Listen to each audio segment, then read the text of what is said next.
Perkenalkan, nama saya Pramudia Krishna Adiwibowo dengan NIM 20303002190 dari jurusan manajemen. Di sini saya akan mempresentasikan pemahaman saya terhadap pembacaan frasa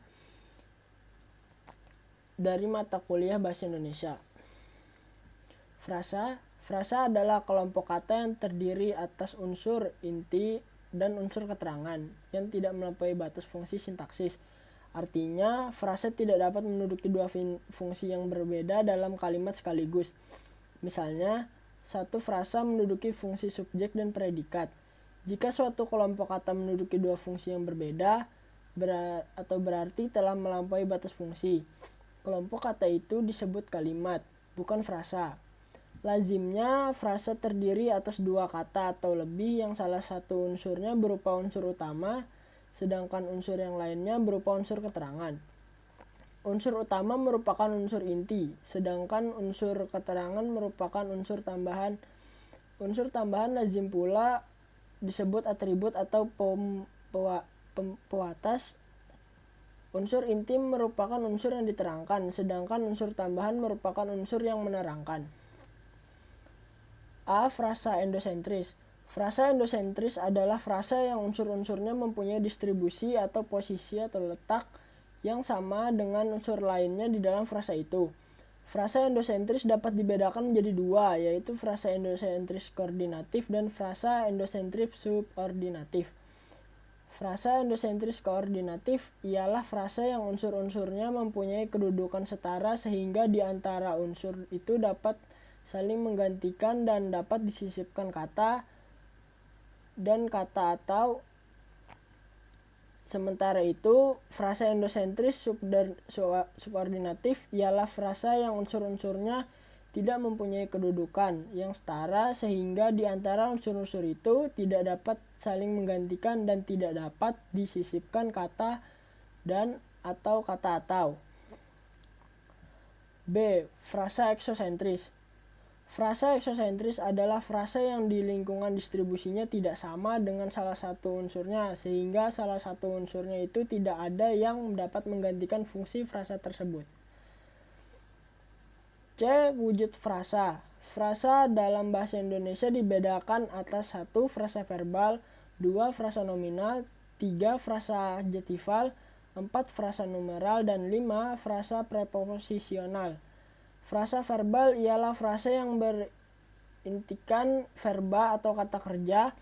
Frasa nominal ialah frasa yang berintikan nomina atau kata benda. Frasa adjektifal ialah frasa yang berintikan adjektiva atau kata sifat. Frasa numeral ialah frasa yang berintikan numeralia atau kata bilangan. Dan frasa preposisional merupakan frasa yang berintikan preposisi atau kata depan. 2. Hubungan antar unsur dalam frasa. A. Makna hubungan antar unsur dalam frasa verbal.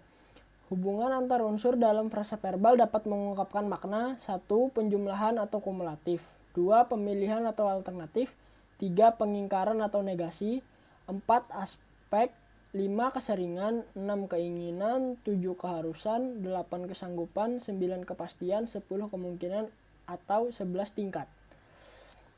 B. Makna hubungan antar unsur dalam frasa nominal. Hubungan antar unsur dalam frasa nominal dapat mengungkapkan makna 1. Penjumlahan atau kumulatif, 2. Pemilihan atau alternatif, 3. Pengingkaran atau negasi, 4. Penjelas, 5. Pembatas, atau 6. Ketakrifan. C. Makna hubungan antar unsur dalam frasa adjektifal. Hubungan antar unsur dalam frasa adjektifal dapat mengungkapkan makna 1. Penjumlahan atau kumulatif, 2. Pemilihan atau alternatif, 3. Pengingkaran atau negasi, 4. Tingkatan atau gradasi, atau 5. Paling atau superlatif. D. Makna hubungan antar unsur dalam frasa numeral. Frasa numeral atau frasa kata bilangan ialah frasa yang dibentuk dengan menambahkan kata penggolong seperti ekor, buah, orang, helai, cari, kilogram, batang, lusin, dan kodi. Hubungan makna antar unsur dalam frasa numeral hanya dapat mengungkapkan makna penjumlahan yang dinyatakan dengan atribut yang menyatakan jumlah bagi kata yang menjadi intinya. Makna penjumlahan dinyatakan oleh atribut yang menyatakan jumlah bagi kata yang menjadi intinya. Tanpa atribut, makna jumlah tidak akan kelihatan karena yang tampak hanya makna bilangan. Makna hubungan antar unsur dalam frasa preposisional. Frasa preposisional ialah frasa yang dibentuk oleh preposisi atau kata depan yang diikuti unsur lain yang dapat berupa kata benda, kata sifat, atau kata kerja. Preposisi dalam bahasa Indonesia sangat terbatas jumlahnya. Misalnya di, ke, dari, pada, dalam, tentang, oleh, atas, terhadap, untuk, bagi, atau sejak. Hubungan makna antar unsur dalam frasa preposisional dapat mengungkapkan makna 1. Keberadaan atau tempat, 2. Cara, atau 3. Permulaan.